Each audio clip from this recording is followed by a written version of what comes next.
안녕하세요. 금요사건 파일 디바제식합니다. 2017년 1월 3일 강원도 춘천의 한 공동묘지에서 묘지 관리인이 평소처럼 순찰을 돌고 있었습니다. 그런 그의 눈에 수상한 차량 한 대가 포착되죠. 유독 그 차가 이상하다고 느낀 이유는 이게 이틀째 같은 자리에 주차되어 있었기 때문이에요. 더구나 해당 차량은 고가의 BMW였는데 아니 이 공동묘지에 누가 하루 이상 차를 세우고 이렇게 가냐고요. 관리인은 확인차 가까이 다가갑니다. 그리고 즉각 불길함을 감지했죠.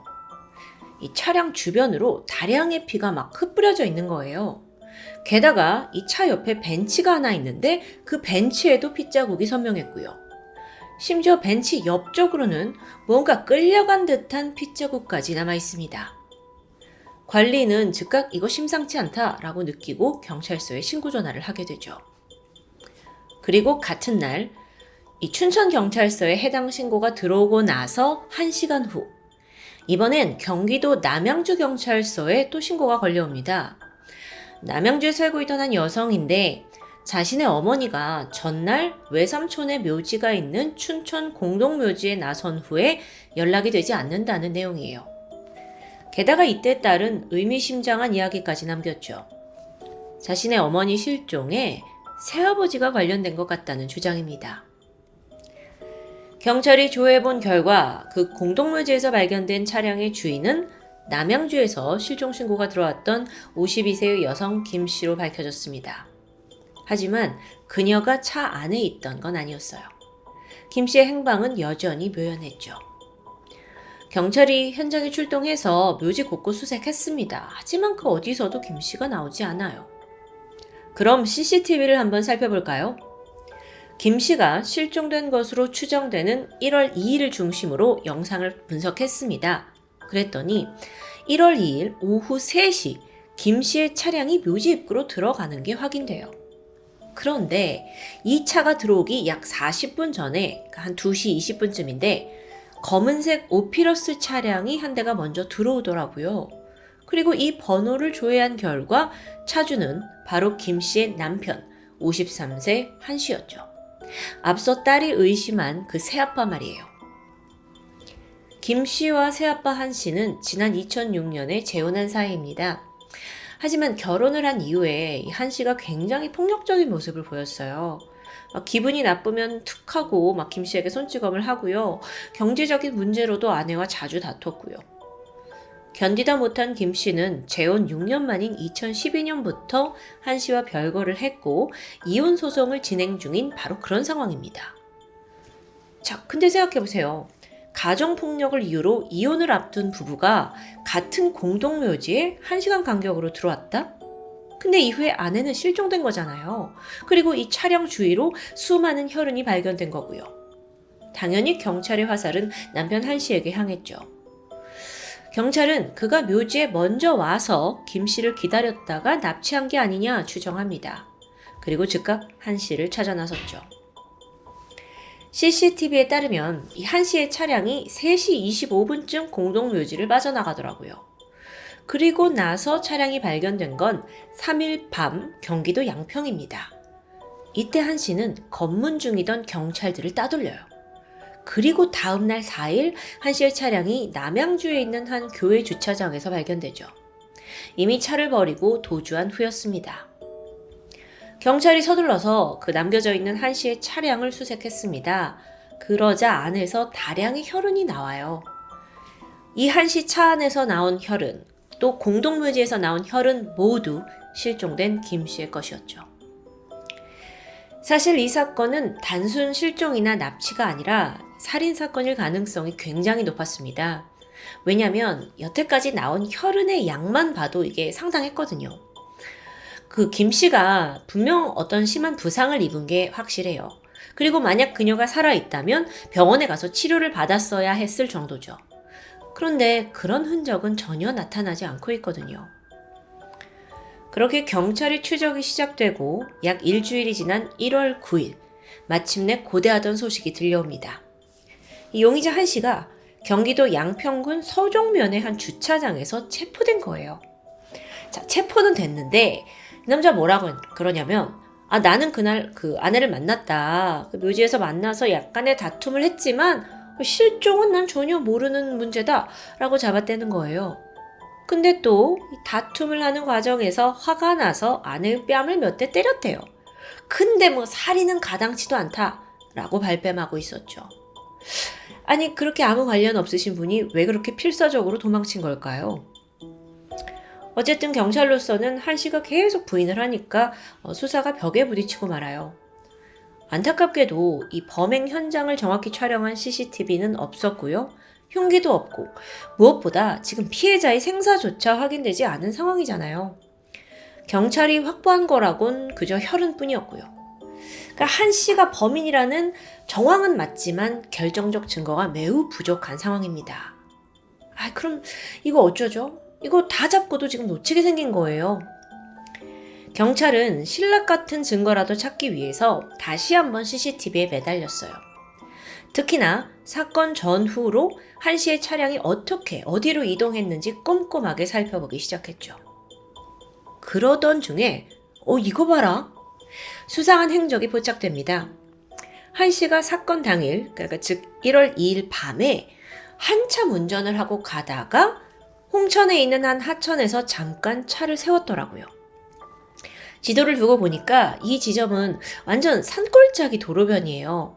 가게나 주유소가 없어요. 근데 굳이 정차를 한 이유가 뭘까? 혹시나 싶었던 경찰이 이 지점을 중심으로 수색을 진행했죠. 그리고 얼마 뒤 그 밑 하천에서 버려진 기름통과 장갑 하나가 나옵니다. 네네, 예상보다 좀 실망스러운 물건들이에요. 관련이 없을 수도 있어요, 이 사건과. 하지만 경찰들의 생각은 달랐죠. 한 씨가 굳이 여기서 차를 세운 이유와 이 물건들이 밀접한 관계가 있을 거라는 직감이 들었기 때문입니다. 그래서 먼저 그 기름통을 토대로 인근 철물점을 탐문수색했어요. 이걸 분명 뭔가 철물점에서 샀을 테니까요. 그랬더니 한 씨가 그 사건 당일 오후 5시 11분에, 그러니까 이때가 김 씨와 만남 이후 시점이죠. 한 철물점에 가서 이 기름통과 장갑을 구매한 게 확인됩니다. 또 철물점 주변의 주유소에서 등유 40리터를 구입한 것도 파악했어요. 추가적으로 국가수 감정을 맡겼는데 그 장갑에서 겉부분에 피해자 김 씨의 혈흔이 나왔고요. 또 장갑 내부에서는 한 씨의 DNA가 검출돼요. 그러니까 이 장갑을 한 씨가 끼고서 이 김 씨에게 무언가를 했다는 게 밝혀지는 거죠. 수상한 건 이게 끝이 아닙니다. CCTV를 확인한 경찰이 한 씨가 같은 날 밤 10시 40분 주유소에서 막 세차하는 장면을 포착했어요. 자, 근데 이때 한 씨의 모습이 아주 부자연스러웠죠. 지금 보고 계신 게 실제 CCTV 장면인데요. 눈치채셨나요? 대부분은 셀프 세차장 가서 사람들이 이렇게 차 겉면을 세차하잖아요. 근데 한 씨의 경우에는 차 안쪽에 물을 뿌리고 있습니다. 시트가 이러면 다 젖을 텐데. 이건 내부를 집중적으로 청소하는 모습이었죠. 마치 무언가를 지우려는 듯 하기도 하고요. 이걸 종합해서 경찰은 한 씨가 머물렀던 그 홍천의 하천이 시신을 유기한 곳이다 라고 확신을 갖게 돼요. 그리고 1월 12일쯤 본격적인 수사를 하게 되죠. 근데 또 문제가 있습니다.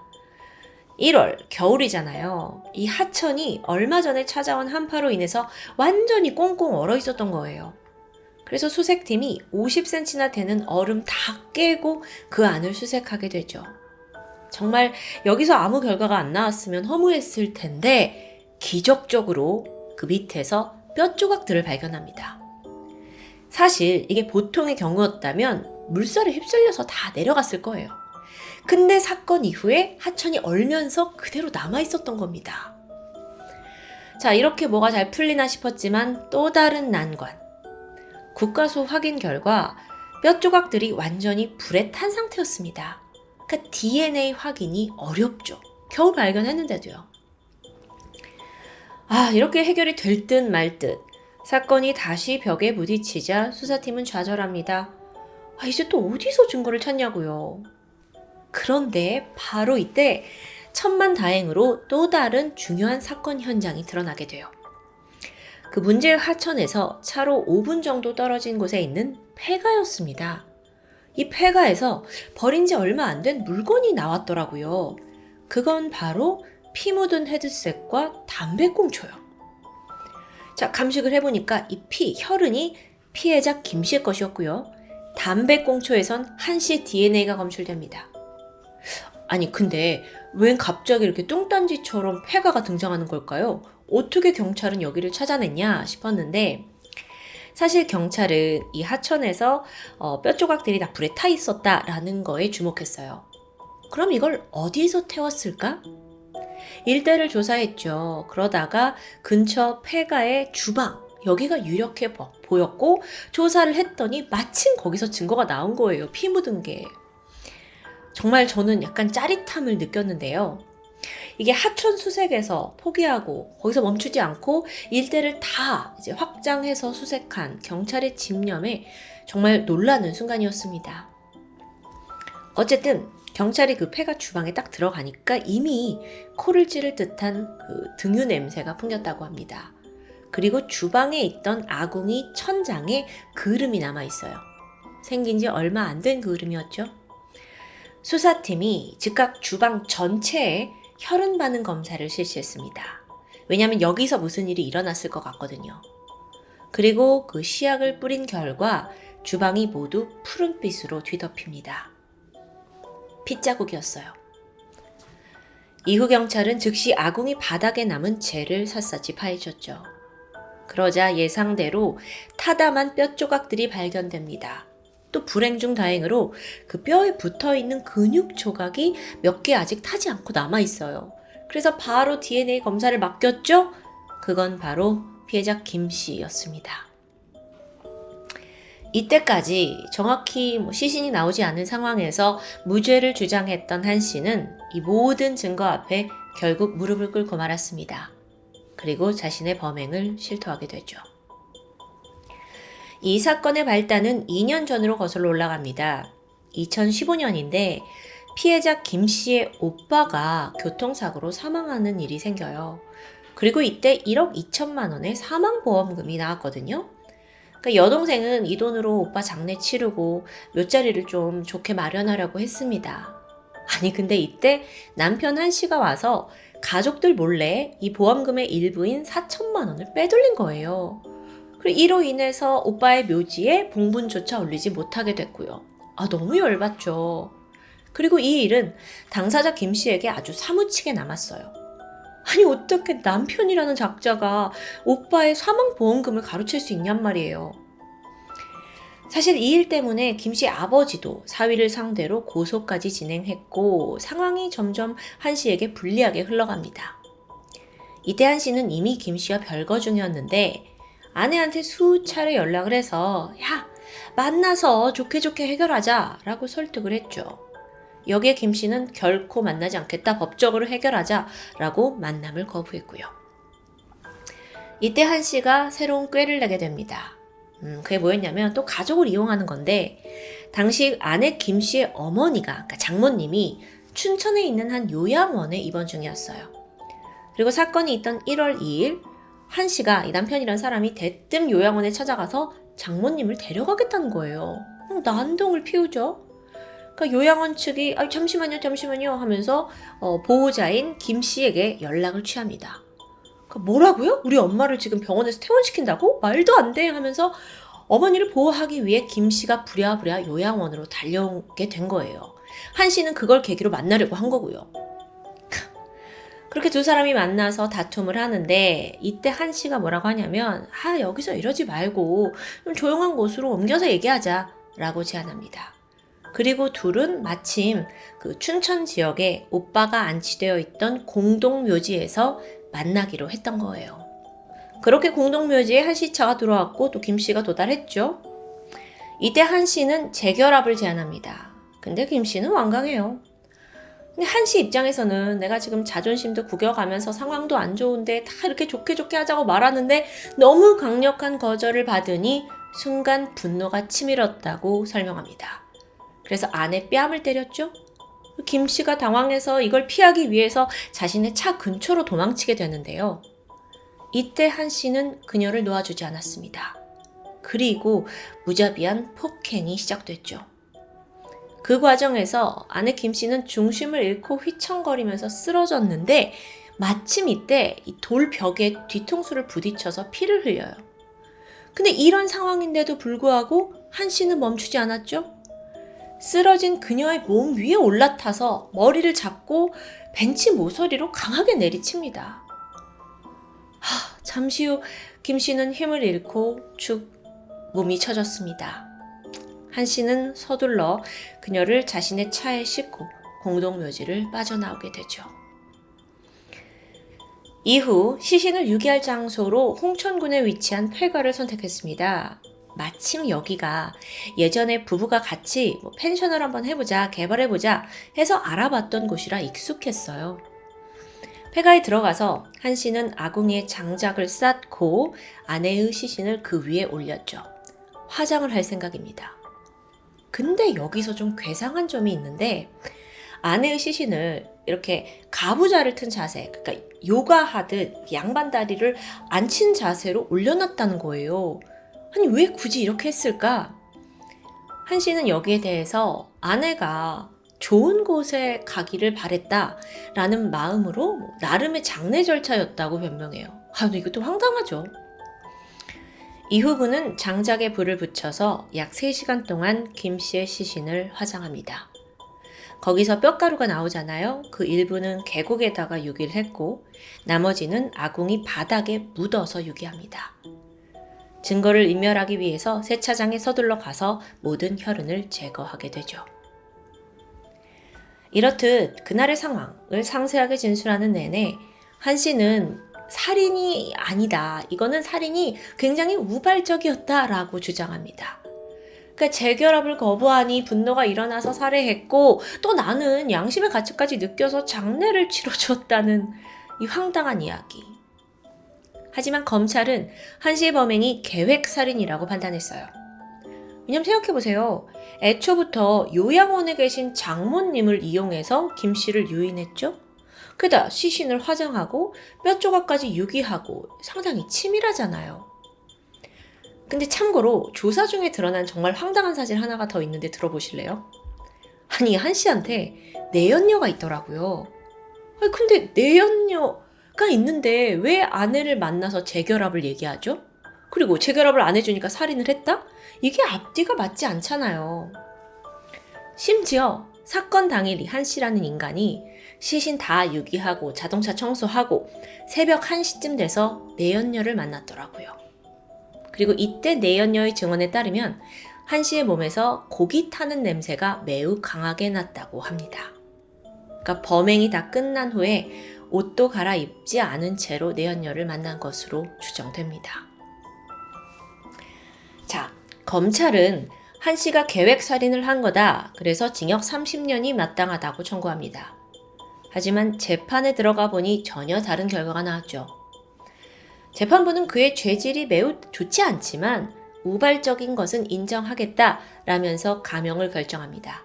그렇게 한 씨는 징역 20년을 선고받게 돼요. 이 판결에 유족들은 분통을 터뜨렸죠. 아니 유족이 용서를 하지 못하겠다는데 왜 재판부가 임의로 감형을 하는 게 이게 말이 되냐라는 입장입니다. 더구나 한 씨는 이미 과거에 상습적으로 가정폭력을 저지르던 게 확인돼요. 그렇다 보니 정말 그날 살인을 한 게 우발적이냐? 아니 이 사람은 상습적인 사람이 아니냐? 라는 그 표현이 더 어울리는 것 같아요. 유족 입장에서는 이번 판결에 굉장히 큰 아쉬움이 남았죠. 이 사건은 자칫하면 시신 없는 살인으로 남을 뻔했습니다. 경찰의 집요한 수사 끝에 마침내 모든 진실이 드러나게 돼요. 시원하게 검인을 검거했지만 그에게 내려진 징역 20년은 다소 가벼운 게 아닌가 하는 아쉬움은 남습니다. 하지만 그 결과를 떠나 끝까지 포기하지 않고 이 사건의 진실을 밝혀준 수사관분들께 꼭 감사함을 전하고 싶습니다. 지금까지 금요사건 파일 디바제시카였습니다. 안녕하세요. 금요사건 파일 디바제시카입니다. 2010년 3월 대구의 노숙자 쉼터를 운영하던 한 목사가 인터넷 카페를 통해 쪽지를 받게 됩니다. 보낸 사람은 부산 어린이집 원장이라는 여성이었고 노숙인들의 갱생을 위해 보육교사를 모집한다는 내용이었죠. 아주 좋은 기회라고 여긴 목사는 쉼터의 여성들 중에 보육교사에 적당한 인물을 추천해야겠다고 생각합니다. 그런데 좀 더 살펴보니 쪽지 내용에 특이한 조건이 하나 있었습니다. 부모가 없거나 찾아오는 이가 없는 사람. 목사는 일단 이 조건에 맞는 적임자로 쉼터 여성 중 26살 김은혜 씨를 추천합니다. 그리고 2달 후인 2010년 5월 말 부산 어린이집 원장이라는 손 씨가 직접 대구 노숙자 쉼터로 찾아오게 되는데요. 주요 방문 목적은 무엇보다도 김은혜 씨가 정말 연락하는 가족이나 지인이 없는지 재차 확인하기 위해서였습니다. 이어서 한 달 후인 6월 16일 원장 손 씨는 직접 김은혜 씨와 얼굴을 맞대고 내가 운영하는 어린이집 보모로 근무를 하면 월급 130만 원을 줄 거다. 그리고 후에 가까운 대학교를 지원해서 보육교사 자격증까지 취득하게 해주겠다. 라는 솔깃한 제안을 하게 되는데요. 그러면서 잘만 하면 지금 운영하는 어린이집 2개 중 하나를 은혜 씨에게 맡기겠다고까지 합니다. 너무도 거절할 수 없는 제안에 은혜 씨는 바로 그날 원장 손 씨의 차를 타고 부산으로 이동합니다. 떠나기 직전 은혜 씨는 목사에게 그동안 감사했다. 부산 가서 돈을 많이 벌어서 은혜를 갚겠다. 라는 문자 메시지를 보냈는데요. 참 훈훈한 광경이었죠. 하지만 그날 이후 어쩐 일인지 은혜 씨로부터 연락은 뚝 단절됩니다. 쉼터 직원들이 손 씨와 연락을 해보려고 했지만 그녀마저도 감감무소식이었어요. 이후 어딘가 의심스럽다고 생각한 상황 속에서 이 부산 어린이집을 수소문하게 됐고 그제서야 모든 게 거짓이라는 게 드러납니다. 하지만 때는 이미 두 여자의 행방이 묘연해진 상태였죠. 과연 은혜 씨는 어떤 일을 겪게 된 걸까요? 우선 손 씨 주장에 따른 그날의 상황을 보면 대구를 떠나서 부산에 도착한 은혜 씨는 저녁에 손 씨와 가볍게 캔맥주를 마셨습니다. 그러다 갑자기 의식을 잃었고 다음날 새벽 5시 손 씨는 그녀를 차에 태워서 병원 응급실로 데려갑니다. 안타깝게도 은혜 씨는 이미 차가운 시신이 돼버린 상태였죠. 이때 손 씨는 간호사에게 자신이 은혜 씨의 아는 동생이라고 소개했고 그때부터 상상도 못할 거짓말이 이어집니다. 사망하신 분의 성함을 물은 병원에다가 자신의 이름을 말한 겁니다. 그러니까 다시 말하면 스스로를 사망자 처리해버린 것이죠. 이후에 시신을 화장하려면 보호자가 필요하다는 말에 알고 지내던 폐지를 줍는 할머니에게 어머니 역할을 부탁했고요. 이후 영락공원 장례식장에서 김은혜 씨, 아니 정확히는 손 씨로 위장된 김은혜 씨의 화장이 이루어졌습니다. 이회는 해운대 청사포 앞바다에 뿌려졌죠.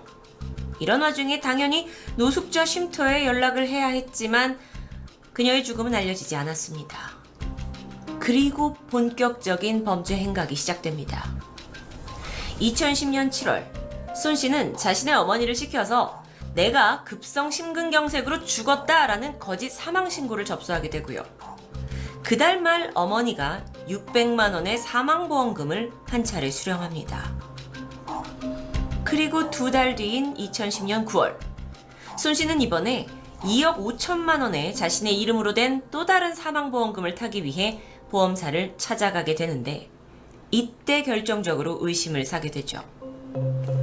사실 가입 당시에 손 씨가 직업이 없는데도 불구하고 월에 상당한 금액을 납입했다라는 점이 이상했고 그리고 보통 보험금은 가입 후 3개월부터 수령이 가입 가능한데 사망 날짜가 정확하게 3개월 직후라는 점. 그래서 보험사 직원이 의심의 눈초리를 보였습니다. 게다가 결정적으로 대리인이라면서 나타난 여성이 죽었다는 손 씨의 그 필적과 상당히 일치했던 겁니다. 직원은 즉각적으로 경찰에 신고를 했고 현장에 경찰이 도착했는데 손 씨는 무슨 소리냐? 내가 손 씨가 아니라 나는 김은혜다 라면서 굉장히 뻔뻔함을 보이죠. 하지만 경찰이 몇 가지 묻는 김은혜에 대한 기본적인 신상 정보마저 그녀는 똑바로 말할 수 없었다고 합니다. 그리고 그 길로 1시간의 대치 끝에 바로 경찰서로 연행됩니다. 경찰은 필적 감정을 통해서 보험을 가입한 사람과 그리고 이 대리인이라고 온 이 여자가 동일한 필적이 있다라는 걸 확인했습니다. 자칭 김은혜라는 손 씨의 지문도 확인하게 되죠. 사실 가짜 신분을 밝히는 건 그렇게 어려운 작업이 아니었습니다. 좀 허술해 보이기도 했죠. 그리고 이어진 손 씨에 대한 조사에서 손 씨가 저질러온 그간의 화려한 범죄 이력이 하나둘 드러나기 시작했는데요. 약 10년 전인 1999년 3월, 손 씨는 동거남의 인감을 이용해서 차량을 구입한 뒤에 다른 사람한테 할부를 숨기고 되파는 일명 차차기 수법을 펼쳤다고 합니다. 그러니까 이게 할부금이 없는 그냥 새 차로 속여판 다음에 할부를 안 갚고 도주해버리는 방식이었죠. 그렇게 수천만 원을 챙긴 그녀는 사기죄로 구속된 이력이 있었고요. 이 밖에도 각종 기관으로부터 보험금, 창업자금 이런 명목으로 2억 원을 취한 후에 이걸 가지고 생활비와 유흥비로 탕진해왔습니다. 이뿐만이 아니라 지난 2003년 손 씨는 부산에서 학원 강사로 일을 하면서 당시 대학생이던 13살 연하 남성 김 씨와 교제한 적이 있었는데요.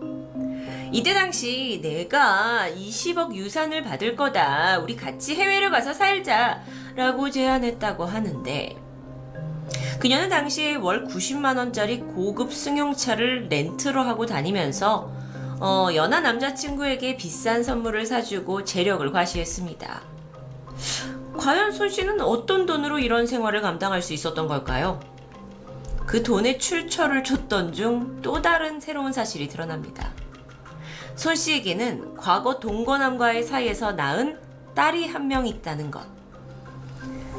그녀가 돈을 구해온 방법은 꽤 지능적이었습니다.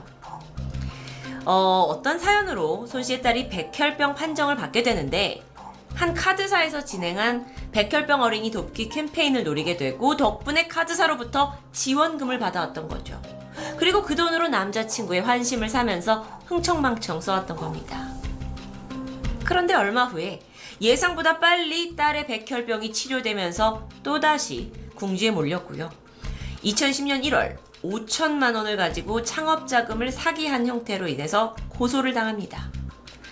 그 상황이 엎친 데 덮친 격으로 안 좋아졌는데 게다가 이때 남자친구가 그녀에게 딸이 있다라는 사실까지 알게 되면서 돈도 없고 남자도 이를 위기에 처하게 되는 거죠. 이후에 그녀는 3개월간 집중적으로 자신의 명의하에 7개의 보험에 가입했습니다. 한 달 보험료가 300만 원이 넘었고요. 사망 시 받을 수 있는 보험금은 무려 24억 원에 달했죠. 그렇게 시간이 지나고 김은혜 씨가 사망한 6월 17일, 그날은 손 씨의 사기에 대한 선고 공판이 있는 날이었습니다. 그런데 김은혜의 죽음을 자신의 죽음으로 처리하면서 이 공판마저 다 무효 처리돼 버렸죠. 이후 사망보험금을 받아서 새 출발할 생각에 신나 있던 손 씨. 근데 그 원대한 범죄 계획이 보험사에서 필적 확인을 하다가 딱 걸려버렸던 겁니다. 그런데 살펴보니 문제는 보험 사기만이 아니었어요. 여러분, 과연 은혜 씨는 어떻게 죽은 걸까요? 경찰은 사망 당일의 행적을 자세히 조사했습니다. 분명 손 씨가 말하길 아니 그 은혜 씨가 병원에 도착할 때까지만 해도 분명 살아있었다 라고 진술했지만 응급실 기록에 따르면 그녀는 이미 도착했을 때 최소 사망한 지 1시간이 지난 상태였습니다. 또 경찰 조사에서 그녀가 뭔가 먹은 것 같은데 나는 뭘 먹은지 모른다 라고 말한 기록이 있어요. 자, 이렇게 정확하게 그러니까 김은혜 씨가 어떻게 죽었는지 제대로 된 사망 원인이 밝혀지지 않은 상황에서 전문가들은 이 말이 손 씨가 무의식적으로 진실에 가까운 이야기를 한 게 아닌가라고 추정합니다. 그러니까 뭔가 먹은 것 같다라는 얘기는 피해자가 무언가를 먹고 독살됐을 가능성을 손 씨 스스로 시사했다라는 분석이었죠. 이 사건은요, 결국 마지막까지 김은혜 씨의 사망 원인을 밝혀내지 못했습니다. 화장을 했으니까요. 하지만 부산에 신나서 돈 벌러 간다던 그녀가 단 몇 시간 만에 시신으로 발견됐다라는 상황 속에서 손 씨의 살해 의혹은 결코 쉽게 떨쳐낼 수가 없습니다. 일단 경찰은 손 씨가 캔맥주에 독극물을 넣어서 은혜 씨를 죽인 것으로 추정했어요.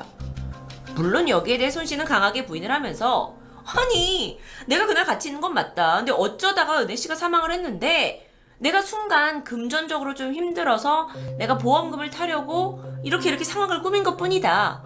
라면서 죽음과는 무관하다. 계획적인 범죄가 아니다. 라고 주장하는데 과연 사실일까요? 우선 검찰이 손 씨의 검색 기록을 조사했습니다. 은혜 씨를 만나기 전 2달 동안 그녀가 제일 많이 검색한 단어는 여성 쉼터, 독극물, 사망신고 절차, 사망보험금 지급. 게다가 고독성 농약인 메소밀을 구매한 사실도 확인됩니다. 사실 김은혜 씨 사망 당시 곁에서 지켜본 간호사님에 따르면 구토를 많이 했고 침을 과하게 흘린 흔적이 있었다라고 진술을 하는데요. 이건 메소밀 중독 특징과도 일치했죠. 손 씨는 메소밀에 대해서 모른다고 말했습니다. 그런데 조사를 해보니 그녀가 예전에 남자친구와 다투다가 메소밀을 먹고 죽어버리겠다라면서 자살소동을 벌인 것이 드러납니다. 메소밀을 몰랐던 게 아닙니다. 계속되는 이 손 씨의 앞뒤가 맞지 않는 주장. 그녀는 어쩌면 살해 의혹을 피하려고 애썼지만 이미 많은 정황은 그녀를 범인으로 지목하는 듯 했습니다. 그러던 2010년 12월 검찰은 살인과 사체 은닉 그리고 사문서 위조 혐의로 손 씨를 기소했고 재판이 시작되죠. 손 씨는 내가 내 목숨을 끊을 생각으로 생명보험에 많이 가입을 한 거고 인터넷에 독극물을 검색한 건 내가 자살할 방법을 찾기 위해서다 라면서 끝까지 무죄를 주장했습니다. 김은혜로 위장한 건 그냥 충동적이었고 새로운 삶에 대한 어떤 기대였지 살인과는 관련이 없다라는 지속적인 진술. 2011년 5월에 열린 1심 재판부는 사망 원인이 분명하진 않지만 김은혜 씨가 자연사나 자살했을 가능성이 적다라는 점, 그리고 사건 발생 전에 보험에 가입하고 살인 방법을 검색했다는 점에서 그녀에게 무기징역을 선고합니다. 다만 여기서 시체를 화장한 것은 시체 은닉죄로 볼 수 없다고 판단하게 되죠. 그렇게 정의가 실현되는 듯 했지만 예상치 못한 반전을 맞이합니다. 약 1년 후인 2012년 2월 2심이 열리는데요. 재판부는 시신이 화장되어 버려서 사실 구체적인 살해 방법을 증명할 수 없지 않냐? 라면서 살인의 무죄를 선고한 겁니다. 이렇게 극적으로 결과가 뒤집힌 데는 재판부가 이 손 씨 주장대로 김은혜 씨가 자살을 했을 가능성도 있지 않냐? 라는 것에 무게를 뒀기 때문입니다. 이게 왜 그러냐면 생전에 은혜 씨가 우울증을 겪었고 약물을 복용 중이었는데 그리고 그날 이제 음주를 했기 때문에 급성 간성 혼수나 심근경색이 와서 돌연사했을 수도 있다라는 가능성을 배제하지 않은 겁니다. 그렇게 2심에서 손 씨는 사기와 또 시체 은닉죄만을 인정받고 징역 5년이 선고되는데요. 약간 황당하죠. 검찰에서도 이건 말도 안 된다 하면서 대법원에 상고를 하는데 이 사건 같은 경우에는 전문가들도 이런 판례가 대한민국에 남을 경우에 앞으로도 시신이 없는 살인 같은 케이스가 악용될 우려가 있다라고 강하게 지적했습니다. 그러니까 이 판결에 따르면 김은혜 씨가 자살했을 수도 있는 거 아니냐라는 건데 사실 여태껏 그녀가 머물던 그 대구 노숙자 쉼터에서 김은혜 씨를 오랫동안 지켜봤던 한 사회복지사분은 자살 가능성은 낮다라고 말했습니다. 실제로 그녀가 이 쉼터를 떠나기 전에 편지를 통해서 내가 많은 도움을 받았고 앞으로는 나보다 더 힘든 사람을 도와주면서 열심히 살 거다라는 삶의 의지가 엿보였기 때문이었죠. 그렇게 이 기나긴 재판이 또다시 시작되었고요. 2012년 9월 대법원은 판결을 미룬 채 사건을 파기환송합니다. 사실상 이 사망 원인을 확인할 방법이 없는 상황에서 아주 까다로운 사례는 맞습니다. 재판부는 다시 처음부터 검토하세요 라는 파기환송 명령을 내렸는데 정황상 손 씨의 진술이 신빙성이 있는지 의심을 해봐야 되고 결정적으로 분명 그녀에게는 김 씨를 살해할 만한 이유가 있지 않느냐라는 이유 때문이었습니다. 결국 2013년 3월 파기환송심에서 손 씨는 살해 동기가 충분하다라는 이유로 다시 무기징역을 선고받습니다. 그녀가 상고했지만 같은 해 6월 최종적으로 무기징역이 확정됐죠. 살인에 대한 직접 증거는 없었지만 이 사건은 모든 간접 증거들이 살인을 증명하고 있다면서 범죄가 인정됐던 겁니다. 그렇게 사건 발생하고 나서 3년이나 이어진 긴 5번의 재판 끝에 유죄가 성립되었는데요. 이렇듯 신원 파악이 어려운 사람의 시신을 이용해서 신분을 세탁하고 거액의 보험금을 수령하려고 했던 희대의 사건은 우리에게 몇 번 들어 익숙한 사건입니다. 그렇게 영문도 모르고 억울한 죽음을 맞이한 피해자의 원한을 어떠한 방식으로든 돌이킬 수 없겠죠. 젊은 나이에 인생을 빼앗기고 차가운 바다에 뿌려진 고 김은혜 씨에게 이 무기징역이라는 판결이 아주 조금이나마 위로가 됐기를 바랍니다. 금요일 사건 파일 디바제시카였습니다.